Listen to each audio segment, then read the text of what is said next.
Different types of munitions require different types of military operations, meaning the method by which bombs are delivered that don't have the tail kits on them is different in terms of how the planes fly, in terms of how the targets are selected.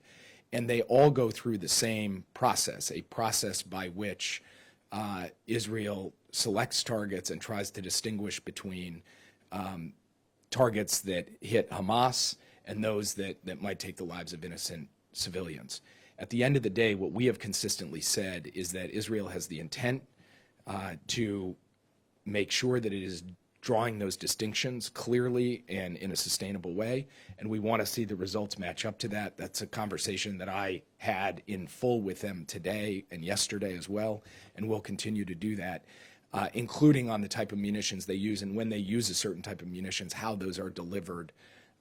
to ensure that from the United States' perspective, they are fulfilling their obligations, their responsibilities as a state to international humanitarian law. When Israel launched this campaign to root out the terrorist threat that Hamas poses to the state of Israel, it made clear from the beginning that this war would proceed in phases. We are now in the middle of a high-intensity phase with ongoing ground operations, military operations, in both the northern half and the southern half of Gaza. But there will be a transition to another phase of this war, one that is focused in more precise ways on targeting the leadership and on intelligence-driven operations that continues to deal with the ongoing threat that Hamas poses.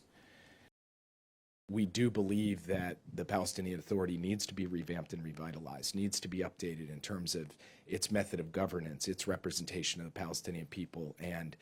that will require a lot of work by everybody who is engaged in the Palestinian Authority, starting with the president, Mahmoud Abbas, who I will go see.